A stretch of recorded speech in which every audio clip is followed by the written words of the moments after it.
नमस्कार. Cook with Yogita मराठीमध्ये तुमचं खूप खूप स्वागत आहे. तर आज आपण मुंबई स्टाईल जी रस्त्यावर मिळतात असा व्हेज मसाला सँडविचची रेसिपी बघणार आहोत. तर मस्त चटपटीत बनते आणि आपण घरच्या घरी तव्यावर बनवणार आहोत. तर कोणीही सहजच बनवू शकतं. चला तर मग रेसिपीला सुरुवात करूया. सर्वात आधी आपण याच्यासाठी मसाला बनवून घेणार आहे. त्यासाठी एका पॅनमध्ये मी 2 चमचे तेल टाकून घेतले. तेल गरम झालं की याच्यामध्ये मोहरी टाकून घ्यायची आहे. तर इथे बघू शकता मोहरी छान तडतडली तर आता आपण याच्यामध्ये थोडंसं हिंग टाकून घेऊया. हलकंसं याला परतून घ्यायचंय. आता याच्यामध्ये बारीक चिरलेली हिरवी मिरची टाकून घ्यायची. तर तिखट तुमच्या हिशोबाने तुम्ही कमी जास्त करू शकता. सोबतच मी इथे किसून घेतलेलं आलं घेतलंय आणि याला सुद्धा परतून घ्यायचंय. तर इथे बघू शकता आलं आणि मिरची छान अशी आपली परतून झालेली आहे. आता याच्यामध्ये उकळलेले बटाटे घालून घ्यायचे. तर मी इथे 4 मोठे साईजचे उकळलेले बटाटे घेतलेले आहेत. आता आपण याला छान असं मिक्स करून घ्यायचं याच्यामध्ये. तर थोडंसं मिक्स करून झालं की आता आपण याच्यामध्ये सुके मसाले टाकणार आहे. तर सुके मसाल्यामध्ये मी इथे पाव चमचा हळद घेतलेली आहे. सोबतच अर्धा चमचा धने पावडर, अर्धा चमचा जिरे पावडर, सोबतच अर्धा चमचा चाट मसाला घेतलाय. जर चाट मसाला नसेल तर तुम्ही इथे आमचूर पावडर घेऊ शकता आणि तेही नसेल तर तुम्ही इथे अर्धा निंबाचा रस टाकू शकता. आणि मी इथे चवीपुरतं मीठ टाकून हे सगळे जे मसाले आहेत चांगले मिक्स करून घ्यायचे.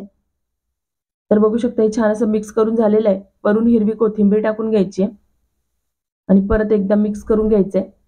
तर आपला जो रस्त्यावर मिळतो तसा हा मसाला आलूचा तयार झालेला आहे. तर आता आपण याला साईडला ठेवून घेऊया. तर आता मी इथे 3 ब्रेडचे स्लाइस घेतलेले आहेत. तर मी इथे गव्हाचे जे ब्रेड असतात ते घेतलेले आहेत. त्याच्यामुळे थोडासा हलकासा कलर याचा ब्राऊन आहे. तुम्हाला जर व्हाईट ब्रेड घ्यायचे असेल तर ते सुद्धा घेऊ शकता. आणि आता आपण याला बटर लावून घेतलेलं आहे. सोबतच याच्यावर हिरवी चटणी टाकून घ्यायची आहे. हिरवी चटणी छान अशी लावून झाली की आता आपण याच्यावर आलूचा जो मसाला बनवला होता तो टाकून घ्यायचा आहे. तर या पद्धतीने चमच्याने सगळीकडे याला पसरवून घ्यायचंय. याच्यावरून मी एक चीज स्लाइस घेणार आहे. सोबतच दुसरा ब्रेड जो होता तो ठेवून घ्यायचा याच्यावर. आता याच्यावर आपण काही व्हेजिटेबल घेणार आहे. तर इथे गोल गोल कट करून घेतलेले टमाटर घालून घेतलेले आहे. सोबतच काकडी घ्यायची आहे. तर जे पण तुम्हाला आवडत असेल त्या तुम्ही याच्यामध्ये भाज्या घालू शकता. सोबतच मी इथे कांदा आणि बीटरूट घेतलेला आहे. तो सुद्धा असा पातळ कट करून घेतलेला आहे. वरून थोडासा चाट मसाला टाकून घ्यायचा आहे. थोडंसं तिखट टाकून घेऊया म्हणजे या ज्या भाज्या आहेत त्या अगदी फिक्क्या लागणार नाहीत. आणि आता याच्यावरून आपण एक चीजचं क्यूब घेतलेलं आहे ते किसून घेणार आहे. तर ते या पद्धतीने किसून घ्यायचं आहे. तर मस्त डबल लेयर चीज सँडविच बनतो आणि खायला खूप छान लागतो. नक्कीच ट्राय करून बघा. तर आता हा शेवटचा ब्रेड आहे तो याच्यावर ठेवून घ्यायचा आहे या पद्धतीने आणि याला हलकंसं प्रेस करून घ्यायचं आहे म्हणजे भाज्या सगळे मस्त अशा दबल्या जातील. आणि वरून मस्त बटर लावून घ्यायचंय.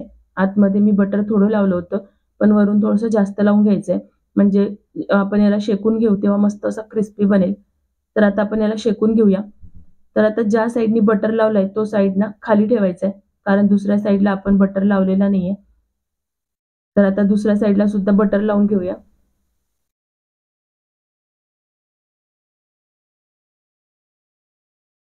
आणि आता आपण याला दोन्ही साईडला छान असं क्रिस्पी होईपर्यंत शेकून घ्यायचंय. तर या पद्धतीने थोडंसं प्रेस करून करून शेकायचंय म्हणजे जे सगळ्या भाज्या आहेत आतमध्ये त्या मस्त अशा सेट होतील.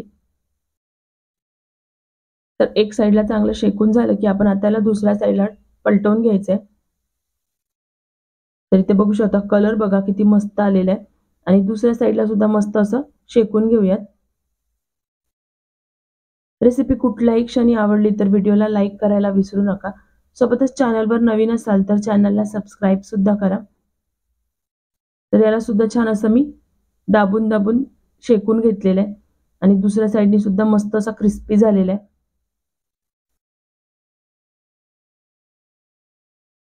तर आता आपण याला एकदा बघून घेऊया पलटून. तर इथे बघू शकता कलर बघा अगदी मस्त आलेला आहे. तर एकदा या पद्धतीने नक्कीच ट्राय करून बघा. तर सँडविच आपला मस्त असा शेकून झालेला आहे. आपण आता याला काढून घेऊया.